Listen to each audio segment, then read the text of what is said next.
in the shadowed corridors of the Hofburg Palace in Vienna, where whispered secrets echoed off marble walls and courtiers averted their eyes from uncomfortable truths, there lived a princess whose very existence embodied the tragic price of imperial ambition. Isabel Clara Eugenia of Austria, born in the year 1566 to King Philip II of Spain and Elizabeth of Valois, carried within her delicate frame the accumulated genetic burden of centuries of calculated matrimonial alliances. Her story, like that of so many Habsburg descendants, was written not in the stars but in the twisted double helix of chromosomes that bore the weight of dynastic pride. The palace where Isabel spent her early years was itself a monument to Habsburg power and the contradictions that defined her family's approach to governance. Constructed over centuries by successive emperors, each seeking to outdo his predecessors in grandeur, the Hofburg had become a labyrinth of competing architectural styles and hidden chambers where family secrets could be whispered away from prying ears. The very walls seemed to absorb the weight of dynastic history, their cold stone surfaces reflecting the pale faces of generations who had sacrificed personal happiness for political necessity. From her earliest years, Isabel understood that she was different. While other children of noble birth might suffer from the occasional childhood ailment or minor physical imperfection, Isabel's affliction was both more pronounced and more disturbing to those who witnessed it. The Habsburg jaw, that distinctive protruding mandible that had become the family's unwitting signature, manifested in Isabel with particular severity. Her lower jaw extended so far beyond her upper that proper speech required tremendous effort, and eating became a daily struggle that she learned to endure with the stoic dignity expected of royal blood. The nursery where Isabel spent her early childhood had been carefully arranged to accommodate her special needs. Soft cushions supported her head during feeding times, while specially trained wet nurses learned to position themselves at angles that made nursing possible despite the child's jaw deformity. These early adaptations, made with love and dedication by servants who genuinely cared for the young princess, established patterns that would define Isabel's entire life. She learned from infancy that her survival depended on the kindness of others and the constant modification of ordinary activities to accommodate her extraordinary circumstances. The condition, known to modern medicine as mandibular prognathism, was not merely a cosmetic concern in the 16th century Habsburg court. It represented something far more sinister, a visible manifestation of what learned physicians of the time could not yet understand, but instinctively feared: the repeated intermarriage between cousins, uncles and nieces, and even closer relations had created a genetic bottleneck that was slowly, but inexorably destroying the very dynasty it was meant to preserve. Each generation seemed to carry forward not only the political advantages of concentrated bloodlines, but also their biological disadvantages, creating a compound effect that grew more dangerous with each passing decade. Court records from Isabel's childhood, preserved in the Habsburg archives, reveal the extraordinary measures taken to maintain the fiction of royal perfection while accommodating the reality of genetic damage. Physicians were sworn to secrecy about the true extent of the princess's condition, while artists commissioned to create portraits learned to employ subtle techniques that minimized her deformities without completely falsifying her appearance. These documents, written in the careful language of diplomatic necessity, paint a picture of a court trapped between truth and propaganda, unable to acknowledge the growing crisis that threatened the dynasty's future. Isabel's father, Philip II, himself bore the telltale signs of Habsburg inbreeding. His pale, almost translucent skin spoke of a bloodline that had grown too thin, too concentrated in its pursuit of political advantage. His own jaw, while not as severely affected as his daughter's, still protruded noticeably, giving him a perpetually stern expression that courtiers interpreted as royal authority, but which was, in truth, the result of generations of genetic manipulation disguised as statecraft. Philip's awareness of his own condition made him both more sympathetic to his daughter's struggles and more determined to maintain the family's marriage policies that had created these problems in the first place. The king's daily routine reflected the complex relationship between Habsburg power and Habsburg genetics. His morning audiences were carefully scheduled to minimize the amount of speaking required, while his meals were prepared with special attention to foods that could be consumed despite his jaw problems. These accommodations, invisible to most observers, represented a constant reminder of the price the family paid for its political dominance. Philip understood better than most that the very strategies that had made the Habsburgs masters of Europe were also slowly destroying them from within. The young princess learned early to navigate a world where her appearance marked her as both precious and problematic.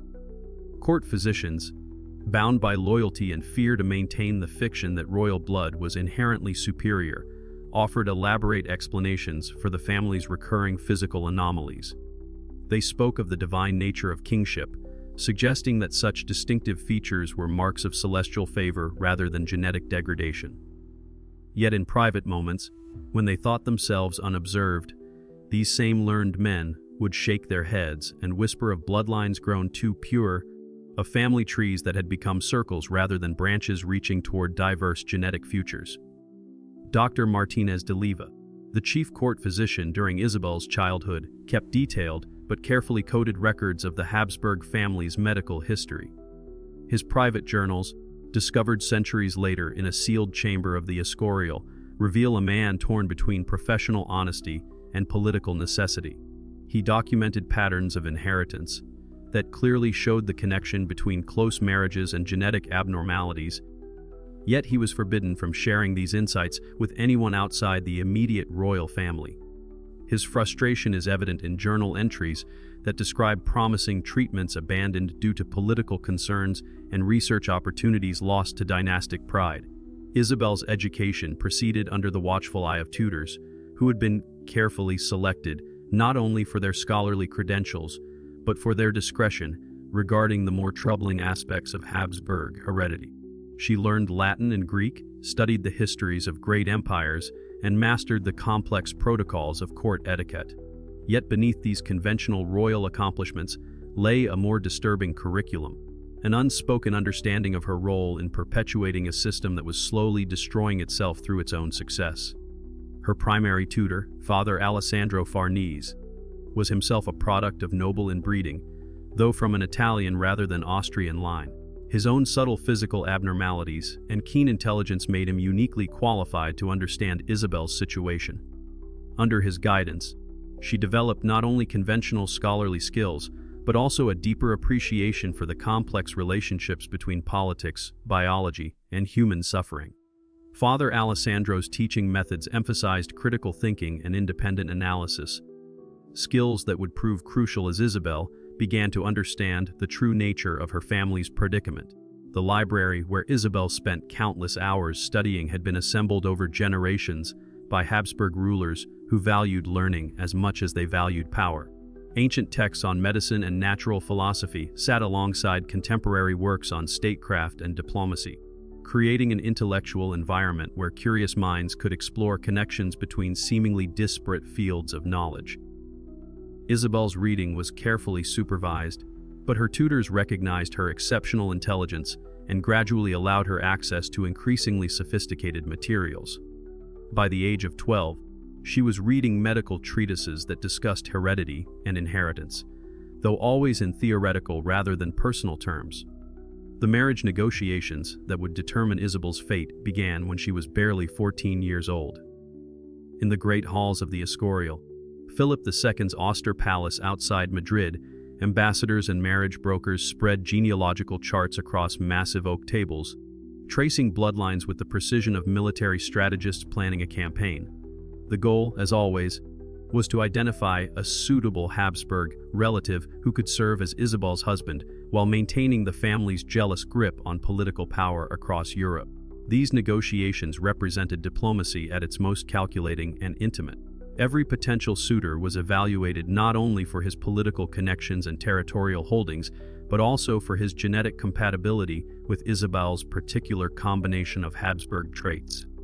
The marriage brokers, men who had spent decades studying the intricate relationships between European noble families, understood better than most the biological implications of their recommendations. Yet they were constrained by political necessities that made truly healthy matches impossible, forcing them to choose among various degrees of genetic risk rather than avoiding such risks altogether. The Escorial itself, with its stark architecture and religious symbolism, provided an appropriately somber setting for these discussions. Philip II had designed the palace as both a royal residence and a monastery, reflecting his belief that temporal power must be balanced by spiritual devotion. The rooms where Isabel's marriage was planned were decorated with religious art that emphasized sacrifice and duty, constant reminders that individual desires must be subordinated to dynastic needs. The irony was not lost on the more perceptive participants, who recognized that the same religious principles that justified royal authority also condemned the practices that sustained it.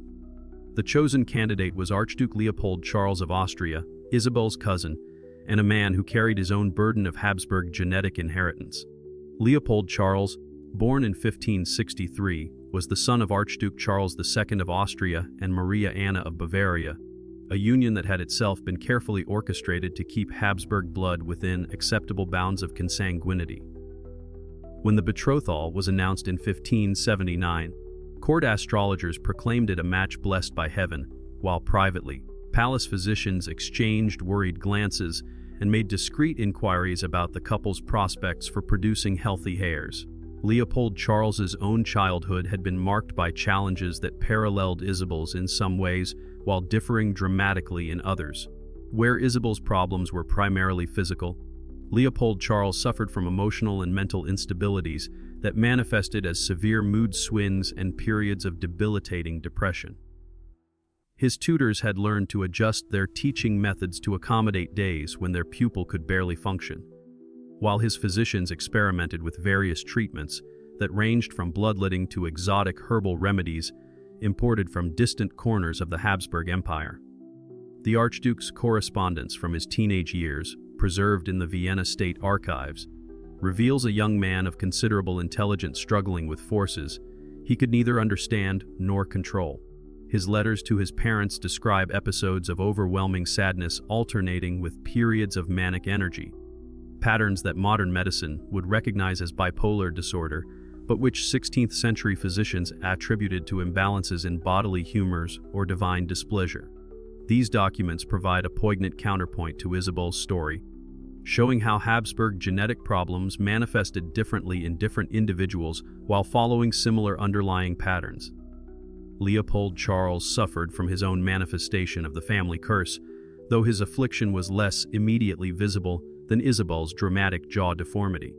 He was prone to severe melancholia, periods of deep depression that would grip him for weeks at a time, leaving him unable to perform even the basic functions of court life. Modern understanding would recognize this as likely bipolar disorder, exacerbated by the genetic instability that plagued the Habsburg line. In the 16th century, however, such episodes were attributed to an excess of black bile or divine displeasure, explanations that allowed the family to maintain its pretense of genetic superiority while privately struggling with the reality of inherited mental illness. The engagement period stretched across several years, during which Isabel matured into a young woman of remarkable intelligence and surprising emotional resilience. Despite her physical challenges, she developed a keen interest in the governance of the vast Habsburg domains, studying maps of territories that stretched from the Netherlands to Naples, from Spain to Austria. She corresponded with scholars across Europe, demonstrating an intellectual capacity that impressed even those who might have dismissed her as merely another unfortunate product of royal inbreeding. During these years of preparation for marriage, Isabel began to develop a more sophisticated understanding of her family's political and biological situation. Her correspondence with Leopold Charles, conducted under the watchful eyes of court censors, reveals a young woman trying to build a meaningful relationship while navigating the constraints imposed by their unusual circumstances. Their letters discuss literature, philosophy, and governance, but they also contain subtle references to health concerns and family history that suggest both young people understood the genetic implications of their upcoming union. The exchange of portraits between the betrothed couple became an exercise in diplomatic art and genetic anxiety. Isabel's official portrait, painted by the court artist Alonso Sanchez Coelho, employed every technique available to minimize her jaw deformity while still maintaining recognizable likeness. The painting shows her in three-quarter profile, her elaborate collar and headdress drawing attention away from her facial abnormalities while emphasizing her intelligence and dignity. Leopold Charles's portrait, painted by a Flemish master, similarly emphasized his positive qualities while subtly minimizing the signs of mental instability that had already begun to manifest in his appearance. Yet, even as Isabel's mind flourished, her body continued to bear the weight of her genetic inheritance. The jaw deformity that had marked her from birth grew more pronounced with age, making speech increasingly difficult and eating a constant struggle. Court painters, bound by convention to flatter their royal subjects, learned to position Isabel in three-quarter profile, minimizing the visual impact of her condition while still producing recognizably accurate portraits. These artistic compromises became metaphors for the broader Habsburg approach to their genetic problems, acknowledging reality only to the extent necessary while maintaining elaborate fictions about dynastic superiority. The development of Isabel's condition during her teenage years required constant adaptation and innovation from those around her. Her personal servants became experts in modified clothing that accommodated her changing physical needs, while her tutors developed new teaching methods that relied more heavily on written communication as speaking became more difficult. The kitchen staff learned to prepare foods that could be consumed despite her jaw problems, creating a specialized cuisine that was both nutritious and practical. These adaptations, made with love and ingenuity by people who genuinely cared for Isabel's well-being, demonstrated the human capacity to find solutions even in the face of seemingly insurmountable challenges. The wedding preparations began in earnest in 1582, as Isabel approached her 16th birthday. The ceremony was planned as a magnificent celebration of Habsburg power, with representatives from every major European court invited to witness the union of two of the most prominent members of the dynasty. Yet beneath the pageantry and political significance lay a more troubling reality. This marriage represented not just the joining of two individuals, but the further concentration of a gene pool that was already dangerously narrow. The guest list for the wedding read like a catalogue of European nobility, with princes, dukes, and ambassadors traveling from across the continent to witness the ceremony. Yet many of these guests carried their own burden of genetic problems resulting from similar marriage policies in their own families. The Bourbon representatives showed signs of the mental instability that plagued their line, while the Medici delegation included several individuals with the distinctive physical abnormalities that marked their family. The wedding thus became not just a celebration of Habsburg power, but a gathering of Europe's genetically damaged elite, a living demonstration of the continent-wide consequences of dynastic marriage policies. Isabel's wedding dress, crafted by the finest seamstresses in Vienna, was designed to emphasize her royal dignity while subtly minimizing her physical deformities. The high collar and elaborate headdress drew attention upward, away from her protruding jaw, while the rich fabrics and intricate embroidery spoke of imperial wealth and power. Yet for all its magnificence, the dress could not disguise the fundamental tragedy it represented, the sacrifice of individual well-being on the altar of dynastic ambition. The creation of Isabel's wedding dress required months of careful planning and multiple fittings to ensure both beauty and functionality. The seamstresses, led by Margareta Gonzaga, the most skilled dressmaker in the Habsburg domains, had to balance aesthetic concerns with practical necessities. The dress needed to be magnificent enough to reflect Isabel's royal status while accommodating her physical limitations and making her feel as comfortable as possible during the long ceremony. The final result was a masterpiece of both artistry and engineering, incorporating hidden supports and carefully designed proportions that created an illusion of perfection while respecting the reality of Isabel's condition. As the wedding date approached, Isabel found herself contemplating not just her personal future, but the broader implications of the Habsburg marriage strategy.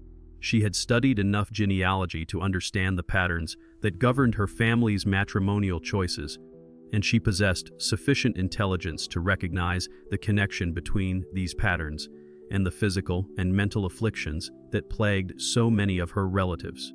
The knowledge was both empowering and terrifying, offering her insight into forces that seemed beyond any individual's power to control. Her private journals from this period, written in a cipher she had developed to protect her thoughts from court censors, reveal a young woman grappling with profound questions about duty, destiny, and individual agency. She understood that her marriage to Leopold Charles was not just a personal union, but a link in a chain that stretched back through generations and forward into an uncertain future. The weight of this responsibility was enormous, yet she also recognized that knowledge might provide opportunities for positive change if she could find ways to act on her insights without challenging the fundamental structures that sustained Habsburg power. The Habsburg family tree, when traced back through the generations, revealed a disturbing pattern of repetitive unions between close relatives. Charles V, Isabel's great-grandfather, had been the product of a marriage between Joanna of Castile and Philip I of Castile, themselves closely related through multiple lines of descent. Philip II, Isabel's father, had married 4 times, each union carefully calculated to reinforce Habsburg political control while maintaining genetic purity. The result was a dynasty that ruled much of the known world, but paid for its power with an increasingly heavy burden of hereditary disease. The genealogical research that Isabel conducted during her engagement period revealed patterns that were both fascinating and horrifying. She discovered that the Habsburg family tree contained numerous instances of marriages between individuals who shared not just one, but multiple common ancestors, creating a genetic concentration that intensified with each generation. Her own parents, while not as closely related as some Habsburg couples, still shared several great-grandparents, ensuring that she inherited multiple copies of the same genetic variants. The mathematical precision with which these relationships could be calculated stood in stark contrast to the human suffering they produced. Isabel's own generation represented perhaps the most concentrated expression of this genetic bottleneck. Her cousins and siblings displayed a remarkable variety of physical and mental abnormalities, from severe learning disabilities to crippling physical deformities. Yet the family's response to these problems remained consistent, treating each new manifestation of genetic damage as an isolated incident rather than part of a larger pattern that demanded fundamental changes in marriage policy. The documentation of these conditions in family records required careful diplomatic language that acknowledged problems without admitting their systematic nature. Court physicians developed elaborate terminology that described symptoms while avoiding any suggestion that the Habsburg bloodline itself might be flawed. This linguistic gymnastics created a parallel vocabulary of euphemism and misdirection that allowed the family to maintain its public image while privately struggling with increasingly severe genetic problems. The court physicians who attended the royal family had begun to develop a crude understanding of heredity, recognizing that certain traits tended to run in families and that marriages between close relatives seemed to increase the likelihood of problematic offspring. Yet their knowledge remained fragmentary and their influence limited by the political imperatives that drove Habsburg marriage policy. They could observe and document the consequences of inbreeding, but they lacked both the scientific framework to fully understand what they were seeing and the political power to advocate for meaningful change. Dr. Giovanni Mercurial, who served as physician to several branches of the Habsburg family during Isabel's youth, left behind extensive notes that provide insight into the medical understanding of heredity during this period. His observations, while lacking modern scientific precision, demonstrate a growing awareness that the family's marriage patterns were connected to their health problems. He documented the increased frequency of certain conditions among Habsburg children compared to the general population, and he noted the correlation between the degree of parental relationship and the severity of offspring abnormalities. Yet his recommendations for addressing these problems were limited by the political impossibility of changing fundamental marriage policies. As Isabel's wedding day drew near, she began to experience a profound sense of isolation that went beyond the physical challenges of her condition.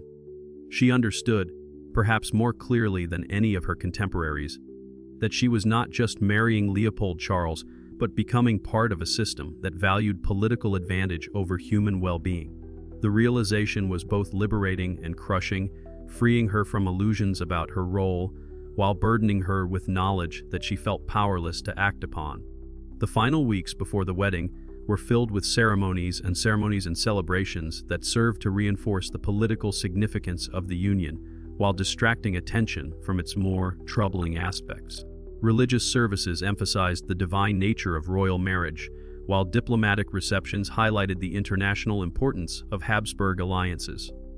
Yet for Isabel, these events served mainly as reminders of the gap between public celebration and private reality, between the magnificent facade of royal power and the human cost of maintaining it.